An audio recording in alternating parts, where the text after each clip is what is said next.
Hello friends. आज मैं आपके लिए लेके आई हूँ इस लेक्चर में लाइफ प्रोसेस का next section respiratory system.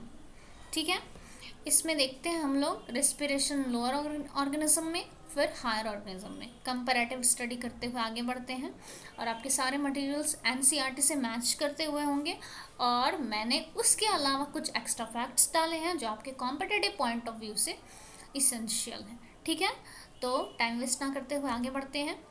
Respiration क्या है? Respiration is oxidation of glucose. Glucose का ऑक्सीडेशन ही रेस्पिरेशन कहलाता है। ग्लूकोज क्या है? ग्लूकोज कहाँ से आया? हमने डाइजेशन में पढ़ा है कि जब डाइजेशन हो जाता है, डाइजेशन का प्रोसेस कंप्लीट हो जाता है, तो अल्टीमेट प्रोडक्ट मतलब कि सबसे अंत में प्रोडक्ट क्या बनता है? तो ग्लूकोज बनता है। अब ग्लूकोज से ही सिर्फ हमें एनर्जी नहीं मिलती, ग्लूकोज का ब्रेकडाउन होना जरूरी है। और ब्रेकडाउन कैसे होगा?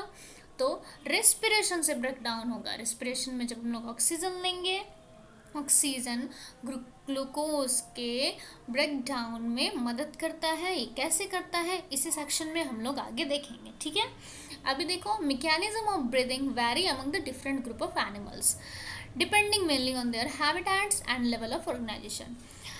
ब्रीदिंग हर ऑर्गेनिज्म में अलग अलग तरीके से होता है। डिपेंड इस बात पे करता है कि उनका रहने का स्थान क्या है और लेवल ऑफ ऑर्गेनाइजेशन क्या है, मतलब वो यूनिसेलुलर है या मल्टी सेलुलर है। ठीक है, तो हम लोग इसलिए इस सारे पॉइंट्स को थोड़ा थोड़ा डील कर लेते हैं कि यूनिसेलुलर और लोअर ऑर्गेनिज्म में क्या है। इनके बॉडी सरफेस एक्सपोज होते हैं। ठीक है, इनमें क्या है, ईजिली बॉडी सरफेस से ही ऑक्सीजन अंदर डिफ्यूज कर जाएगा और ग्लूकोज का ब्रेकडाउन हो जाएगा। ठीक है, अमीबा, पैरामीशियम, स्पॉन्जेस इसके एग्जाम्पल्स हैं। ठीक है, अब नेक्स्ट देखते हैं earthworm. Respiration takes place through entire body surface. इनके बॉडी सरफेस पे देखो क्यूटिकल प्रेजेंट रहते हैं। डॉर्सल और वेंट्रल बॉडी सरफेस में न्यूमरस ब्लड कैपिलरीज हैं। तो अब क्या चाहिए, जब ब्लड कैपिलरीज ही डॉर्सल और वेंट्रल बॉडी सरफेस से पर पूरे स्प्रेड आउट हैं, तो अब ऑक्सीजन क्या होगा, ईजिली डिफ्यूज़ कर जाएगा ब्लड कैपिलरीज में। फिर ऑक्सीजन ऑक्सीडेशन का प्रोसेस ईजिली हो सकता है। एक्वेटिक एनिमल्स में देखो, एक्वेटिक एनिमल्स में हम लोग हमने बहुत दिन से पढ़ा है, शुरू से जीके वगैरह में पढ़ते आते हैं कि फ़िश जो है गिल्स के थ्रू रेस्पायर करती है। तो गिल्स क्या है? गिल्स हैं फिलामेंटस स्ट्रक्चर जिसके आसपास ब्लड का सप्लाई बहुत ज़्यादा होता है। तो ये माउथ के थ्रू, फिश या एक्वेटिक एनिमल्स माउथ के थ्रू वाटर लेते हैं, फिर वाटर से ऑक्सीजन फिल्टर आउट करके गिल्स के थ्रू वाटर को बाहर निकाल देते हैं। और उसके बाद जो ऑक्सीजन उसमें वाटर में रहता है उसको डिज़ोल्व्ड ऑक्सीजन जिसको बोलते हैं, वो ये ब्लड में ले लेते हैं जहाँ पर ब्लड सप्लाई रहता है गिल्स के आसपास, और उसके बाद अपना ऑक्सीडेशन का प्रोसेस स्टार्ट करते हैं। फिर क्या है कि यहाँ पर देखो, since the amount of dissolved oxygen is fairly low compare to the amount of oxygen in air, air में जितनी मात्रा है ऑक्सीजन की उतनी वाटर बॉडीज में नहीं है, इसलिए the rate of breathing is much faster than that in terrestrial organism. इसलिए जो एक्वेटिक एनिमल्स होते हैं उनमें रेट ऑफ ब्रीदिंग बहुत फास्ट होता है as compare to terrestrial organism. Insects में क्या है, tracheae is present for respiration.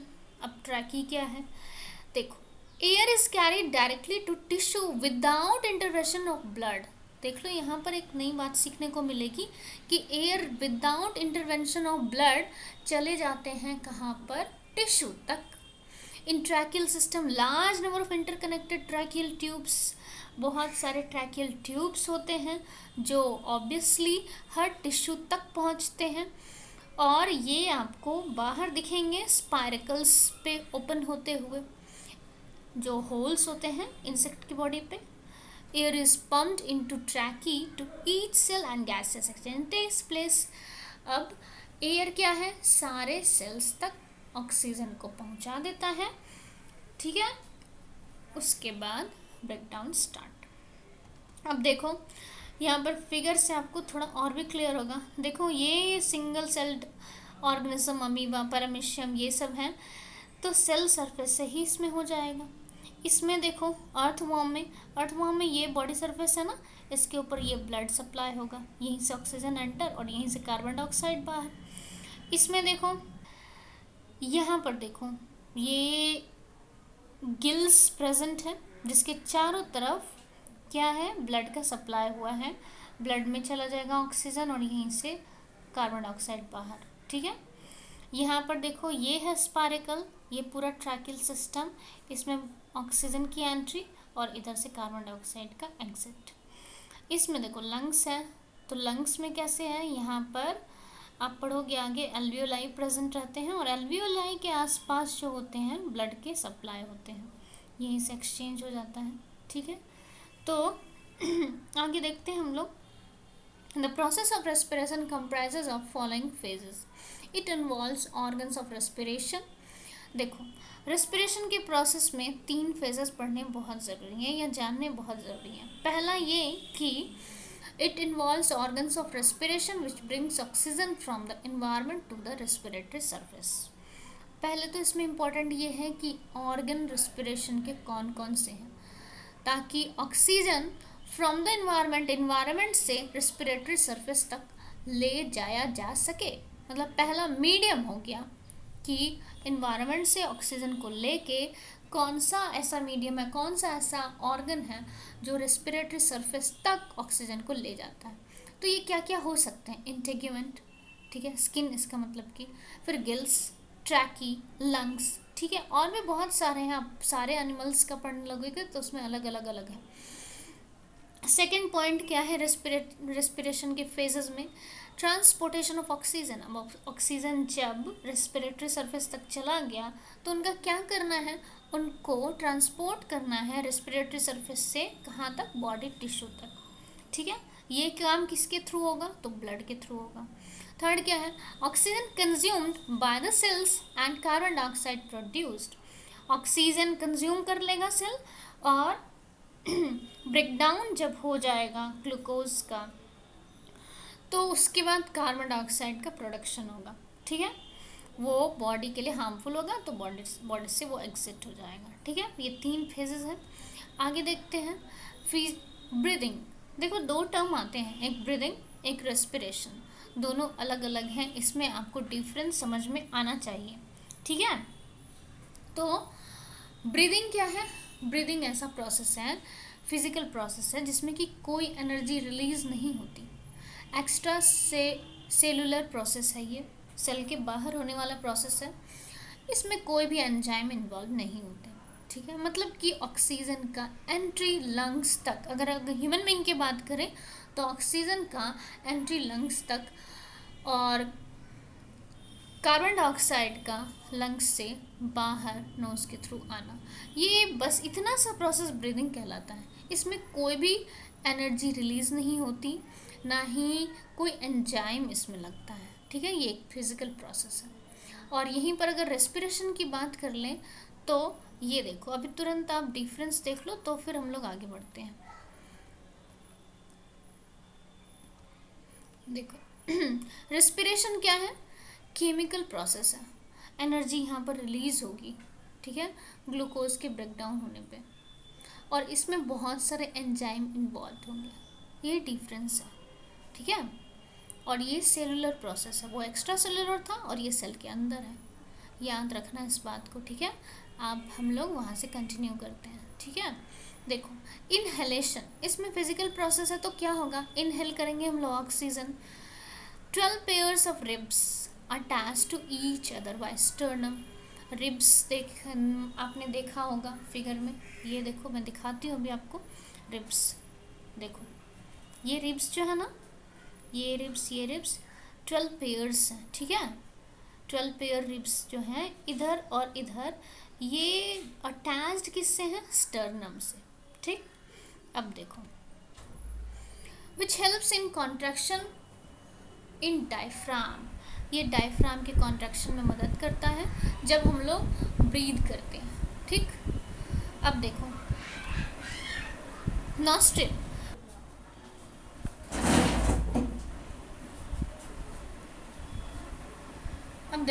Nostril के बारे में हम लोग पढ़ते हैं। Both years open into nasal chamber, दोनों नोज जो होते हैं वो नेजल चैम्बर में खुलते हैं। और यहाँ पर आपने देखा होगा हेयर्स प्रेजेंट होते हैं, म्यूकस प्रेजेंट होते हैं। क्यों? इसके होने का क्या रीज़न है? तो ये डस्ट पार्टिकल को अंदर जाने से बचाते हैं। Behind nasal chamber olfactory organ, olfactory reason मतलब कि स्मेल के लिए जो रीज़न होता है वो इसके नीचे प्रेजेंट होता है। किसके? नेजल चैम्बर के नीचे, ठीक है। विच कंटिन्यूज टू फेरिंग्स। अब ये नेजल चैम्बर कहाँ तक कंटिन्यू होगा? फेरिंग्स। फेरिंग्स क्या है? It is a common passage for both food and air. Food और एयर दोनों के लिए कॉमन पैसेज है जो कि सेपरेट रहता है किससे? ग्लोटिस से, नहीं तो दोनों मिक्स हो जाएगा ना, फूड और एयर। और आप ये भी बात यहाँ पर जान लो, मैंने डाइजेशन में भी बताया था कि ग्लोटिस जो होता है वो हर टाइम पे क्लोज होता है ताकि इसमें डिस्टर्बेंस ना हो, ठीक है, रेस्पिरेशन में, ठीक है। जब लोग खाते हैं तो ये ओपन होता है फूड के एंट्री के लिए, ठीक। अभी देखो ये फिगर में देखते हैं, ये लैरिंग्स हैं। फेरिंग्स के आगे कंटिन्यू अगर हम रेस्पिरेटरी सिस्टम में बढ़ते हैं तो लैरिंग्स आता है। फिर ये विंड पाइप है, ये रिंग्स ऑफ कार्टिलेज है, राइट लंग है, ब्रोंकस है, ब्रोंकियोल है, ये रिब्स है, ठीक है। ये इंटरकोस्टल मसल है, प्लूरल मेम्ब्रेन है, ये डायफ्राम है, प्लूरल कैविटी है, स्टर्नम है जो 12 पेयर्स ऑफ रिब्स को जोड़ता है, इंटरकोस्टल मसल है, इंटरनल इंटरकोस्टल मसल ये अंदर की तरफ, ठीक है, ध्यान देने वाली बात यही है। और इधर external intercostal muscle, sorry friends, ये क्लैविकल और कॉलर बोन कहलाते हैं। और ये लैरिंग्स तो है, ठीक है। आगे फिगर में देखो, यहाँ पर इंटरनल कोस्टल मसल, ये जो है इसके फंक्शन को जानना और समझना बहुत ज़रूरी है। ये देखो इसमें क्या है, यहाँ से इनहेल होगा एयर, ठीक है। और ये रेड वाला जो है वो लंग्स है, ठीक है। Lungs expanded with inhaled air जाने के बाद ये एक्सपेंड होता है। रीज़न ये कि इंटरकोस्टल मसल जो होते हैं एक्सटर्नल वाले ये कॉन्ट्रैक्ट कर जाते हैं, ठीक है। वो मसल जो है एक्सटर्नल इंटरकोस्टल मसल वो कॉन्ट्रैक्ट होंगे और ये एरिया एक्सपेंड हो जाएगा, ठीक है। रिब्स लिफ्टेड आउट अप, आगे की तरफ एंड आउट। डायफ्राम क्या होगा? कॉन्ट्रैक्ट कर जाएगा, यहाँ पर डायफ्राम है ये कॉन्ट्रैक्ट कर जाएगा, ठीक। ये इनहेलेशन है। ये देखो स्पाइन है, ये भी आपको जानना चाहिए। यहाँ पर ये ट्रैकिया है। अब देखो यहाँ से ये इनहेलेशन प्रोसेस है, इधर एक्सहेलेशन है। इसमें क्या होगा? एयर बाहर की तरफ निकलेगा, ठीक है। ट्रैकिया है ये। लंग्स क्या करेंगे? डिफ्लेट हो जाएंगे, ठीक। ये देखो डिफ्लेशन, और एक्सपेल करेंगे एयर को।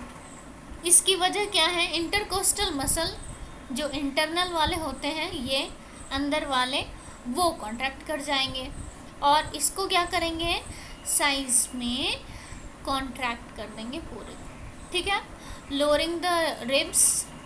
Lowering of the ribs lower हो जाएगा, डायफ्राम रिलैक्स हो जाएगा और एयर बाहर निकल जाएगा, ठीक है।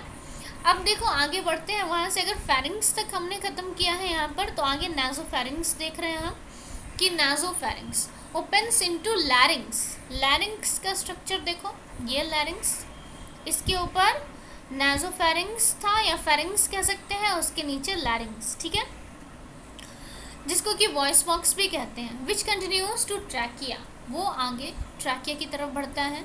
ये ट्रैकिया, यहाँ पर लैरिंग्स और नीचे ट्रैकिया, ठीक है। अब देखो, अब आगे हम लोग नासोफेरिंग्स को देखते हैं। नासोफेरिंग्स क्या है? Opens into लैरिंग्स। लैरिंग्स के स्ट्रक्चर यहाँ देखो,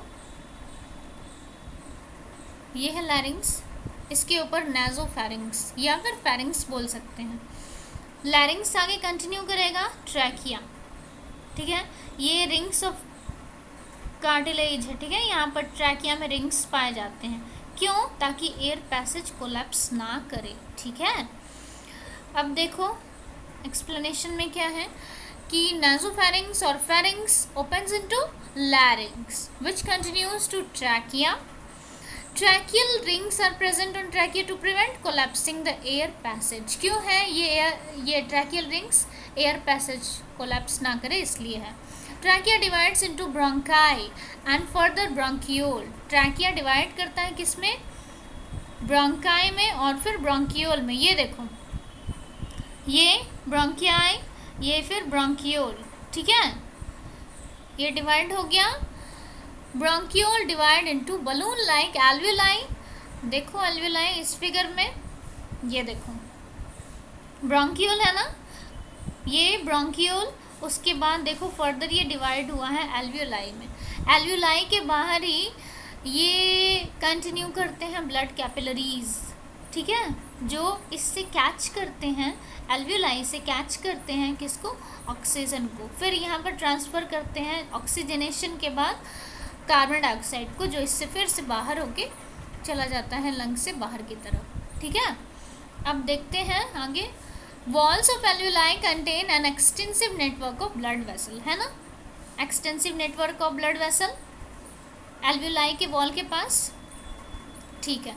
आगे alveoli increases the surface area for air. देख लो कितना नंबर ऑफ एल्वियोलाई, 3 × 10⁸। देख लो कितना, मतलब कि ये सारे जो हैं ये क्यों हैं, इतने सारे ग्लोब्यूल स्ट्रक्चर क्यों हैं? सरफेस एरिया को बढ़ाने के लिए, ताकि मैक्सिमम ऑक्सीजन कंटेन कर पाए, ठीक है। अब देखते हैं lungs. 2 spongy pinkish bag like structure present in pleural cavity. Pleural cavity मतलब क्या? देखो यहाँ पर ये पूरी कैविटी जो है इसको प्लूरल कैविटी बोलते हैं, ठीक है। ये प्लूरा है, ये फ्लूइड प्लूरा है जो एक्सटर्नल जर्क से लंग्स को बचाता है। ये प्लूरल मेम्ब्रेन है, ये और ये इसके बीच में जो पिंक स्ट्रक्चर दिख रहा है ये क्या है? Pleural cavity fluid.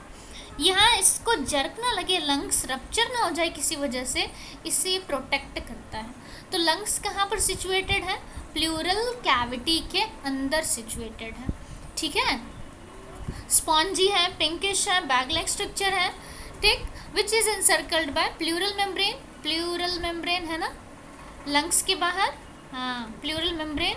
अब देखो between lungs and pleural membrane a jelly like substance is present which protect lungs from jerks। अभी मैंने बताया है ना, ये क्या है? प्लूरल मेम्ब्रेन यहाँ और यहाँ, इसके बीच में जो स्ट्रक्चर है ये बचाता है लंग्स को जर्क से, इसको प्लूरल फ्लूइड बोलते हैं। अब देखो lungs are protected by rib cage, और बाहर से इसको किससे प्रोटेक्शन दिया गया है? रिब केज से। ये लंग्स है अगर, तो बाहर में रिब केज है, ठीक है। When we breathe in, we lift our ribs and flatten our diaphragm and chest cavity becomes larger। जब हम लोग ब्रीथ करते हैं तो हम क्या करते हैं? अपने रिब्स को लिफ्ट करते हैं आगे की तरफ, सामने की तरफ, ये लिफ्ट होता है और फ्लैटन होता है जब हम लोग एयर को एक्सपेल कर देते हैं, ठीक है। डायफ्राम उस समय में फ्लैटन हो जाता है and chest cavity becomes larger, ठीक है। हम आगे देखते हैं। देखो इस फिगर को समझना बहुत ज़रूरी है। ये लंग्स है, ये ऑक्सीजन कैरी करता है। ब्लड क्या है? आरबीसी ऑक्सीजन को कैच कर लेता है। आरबीसी में भी HB हीमोग्लोबिन और सारे टिश्यूज़ तक ये पहुंचा देगा ऑक्सीजनेटेड ब्लड को। उसके बाद जब सारे टिश्यूज़ में एक्सचेंज हो जाएगा, ब्रेक डाउन हो जाएगा ग्लूकोज का, तो ये कार्बन डाइऑक्साइड लेके वापस आ जाता है लंग्स में, फिर ये बाहर की तरफ एक्सपेल हो जाता है। फिर देखो यहाँ पर गैसेस एक्सचेंज इन लंग्स, ये स्ट्रक्चर बहुत इंपॉर्टेंट है। देखो ये रेड वाला जो दिख रहा है, oxygenated blood is transported by the branches of pulmonary vein to the heart. Pulmonary veins blood लेके आता है हार्ट से, ठीक है। यहाँ से oxygenated blood is transported by branches of pulmonary vein to the heart, sorry यहाँ से हार्ट की तरफ जाता है, ठीक है। ऑक्सीजनेटेड, अब हार्ट में डीऑक्सीजनेटेड ब्लड जो आएगा वो ऑक्सीजनेशन के लिए यहाँ पर आएगा।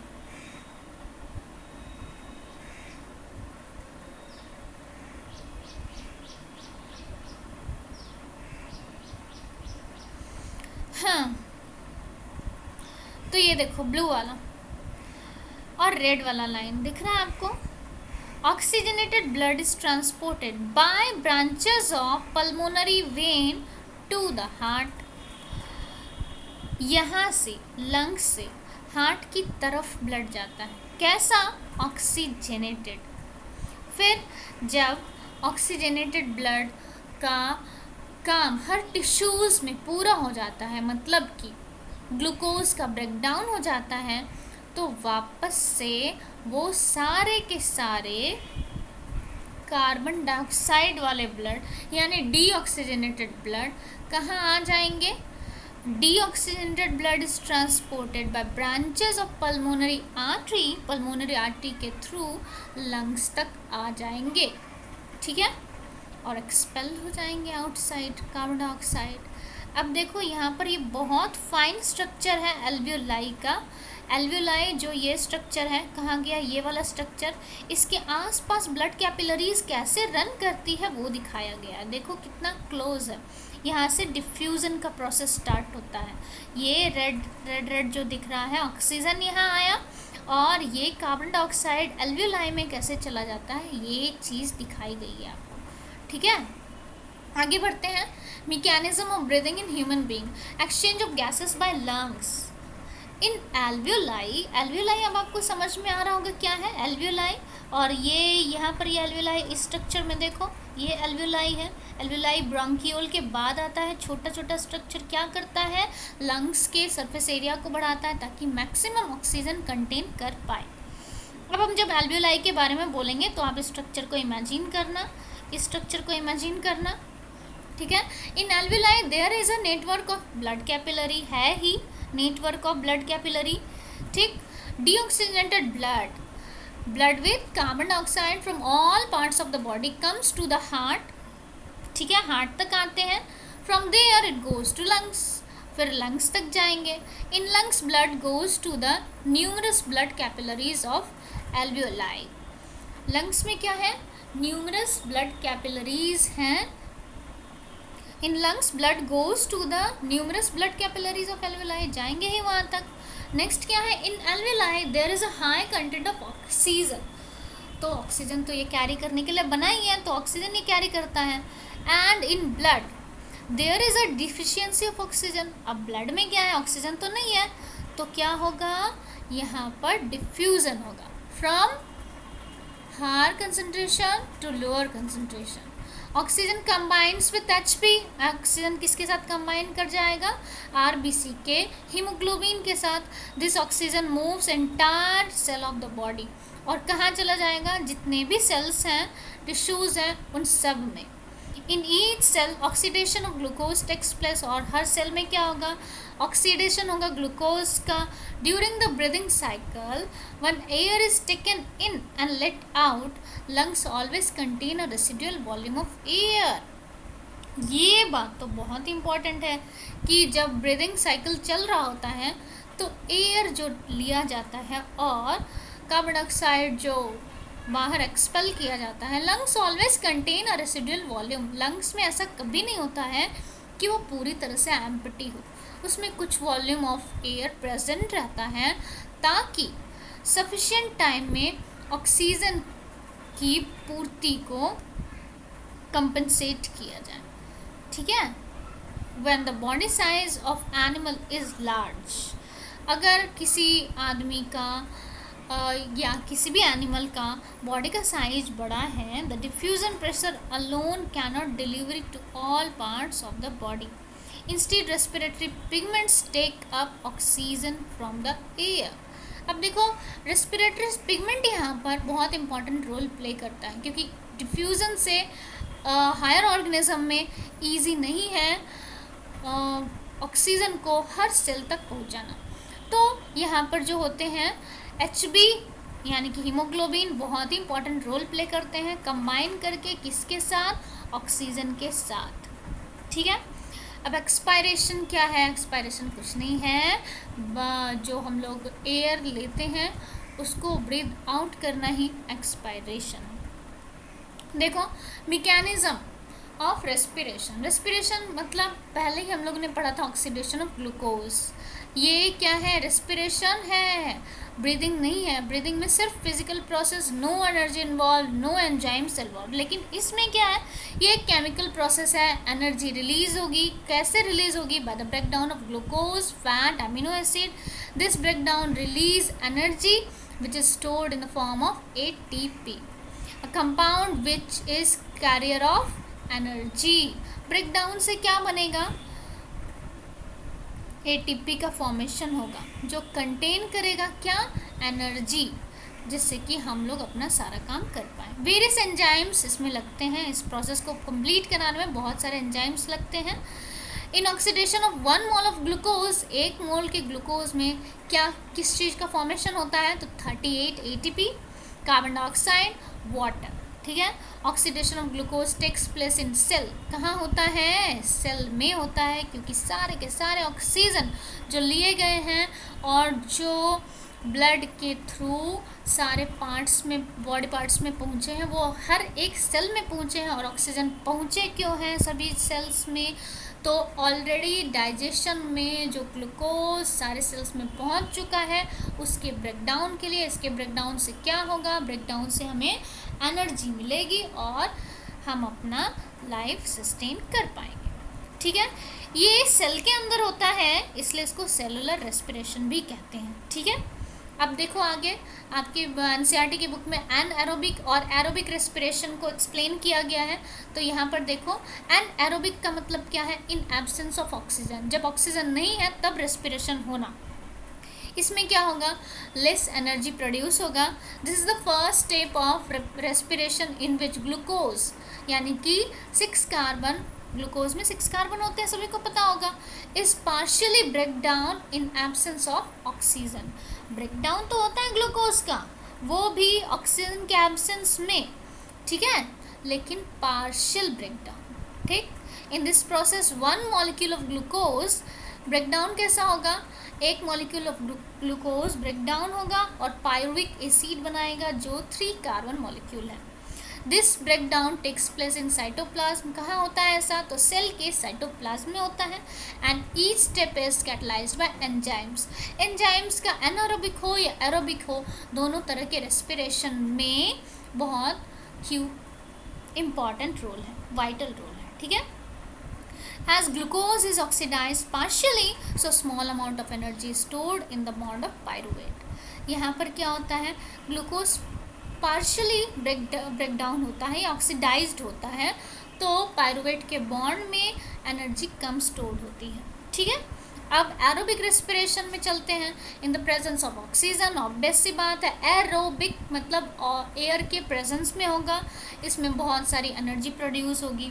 After the first step of respiration, pyruvate form, cytoplasm में 3 कार्बन मॉलिक्यूल पायरुवेट का फॉर्मेशन होता है, which goes to the mitochondria. वो कहाँ चला जाता है पायरुवेट, माइटोकॉन्ड्रिया में। क्यों, कंप्लीट ऑक्सीडेशन के लिए। Here pyruvate further breaks down into carbon dioxide, water and 38 ATP। ठीक।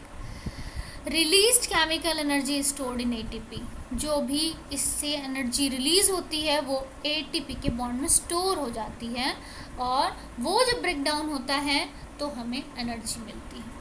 ठीक है। ये फिगर आपकी देखो बुक में होगा, यहाँ पर इसको ग्लाइकोलाइसिस बोला गया है। ग्लाइकोलाइसिस ही तो पूरे रेस्पिरेशन में सबसे इम्पॉर्टेंट है, कि हमने जो ऑक्सीजन लिया, ब्रीद इन किया, तो उस ऑक्सीजन का हम क्या करेंगे, तो हमने स्टोर करके जो रखा है ग्लूकोज, डाइजेशन के बाद इट मीन्स हमने जो फूड लिया है और उससे जो हमें ग्लूकोज मिला है, उसके ब्रेकडाउन करने के लिए ही तो रेस्पिरेशन में हम लोग ऑक्सीजन लेते हैं, है ना। तो ग्लूकोज 6 कार्बन मॉलिक्यूल है, साइटोप्लाज्म में ये ब्रेकडाउन होगा पायरुवेट में जो 3 कार्बन मॉलिक्यूल है, और ये ब्रेकडाउन जब भी कुछ होता है तो एनर्जी रिलीज होती है। ठीक, तो रिलीज हुई एनर्जी। अब देखो इस पायरुवेट का 3 फेट है, ये 3 चीज़ें इसके साथ हो सकती हैं। या तो एब्सेंस ऑफ ऑक्सीजन में ईस्ट के प्रेजेंस में इथेनॉल बना लिया जाए जो अल्कोहल बनाने के काम आता है। ठीक है, इसमें भी कार्बन डाइऑक्साइड और एनर्जी रिलीज होगी। इथेनॉल 2 कार्बन मॉलिक्यूल है। सेकेंड इसका क्या हो सकता है पायरुवेट का, कि ये भी ऑक्सीजन के एब्सेंस में lack of oxygen in our muscle cell, हमारे ही बॉडी में इसका फॉर्मेशन होता है लैक्टिक एसिड, इसमें भी एनर्जी रिलीज होगी और 3 कार्बन मॉलिक्यूल ये होगा। तो ये लैक्टिक एसिड का फॉर्मेशन तब होता है जब हमारे बॉडी में कहीं पर मसल्स में ऑक्सीजन का प्रेजेंस नहीं है, तो वहाँ पर हमें पेनफुल फील होता है। ठीक है, जहाँ पर ये लैक्टिक एसिड का फॉर्मेशन होता है, तो अगर आपको कहीं पर पेन है मसल में तो आप ये समझो कि वहाँ पर ऑक्सीजन नहीं पहुँच पा रहा है और लैक्टिक एसिड का फॉर्मेशन हो रहा है। थर्ड क्या है, प्रेजेंस ऑफ ऑक्सीजन, ऑक्सीजन की प्रेजेंस में ये कहाँ होगा, माइटोकॉन्ड्रिया में। इसमें क्या होगा, कार्बन डाइऑक्साइड वाटर और एनर्जी रिलीज होगी और हमें एनर्जी मिलेगी। अब आगे देखते हैं कि एक एक्सपेरिमेंट था आपकी बुक में कि 2 टेस्ट ट्यूब हैं जिसमें कि लाइम वाटर है। इसमें आपको दिखाना ये है कि कार्बन डाइऑक्साइड के प्रेजेंस में लाइम वाटर का कलर कैसा हो जाता है। ठीक है, तो हमने यहाँ पर सप्लाई किया ऑक्सीजन एक सिरिंज से और यहाँ पर माउथ से। ठीक है, तो कार्बन डाइऑक्साइड प्रेजेंट रहता है इसमें, हमारे माउथ के जो एक्सेल हमने किया उसमें। इस चीज़ को प्रूफ करने के लिए ये देखो इस टेस्ट ट्यूब में ज़्यादा समझ आएगा, यहाँ पर भी लाइम वाटर है, इसमें भी लाइम वाटर है। इसमें प्योर ऑक्सीजन अगर दिया गया तो उसके कलर चेंज नहीं हुए, जबकि इसमें क्या हो गए, कलर चेंज हो गए, है ना।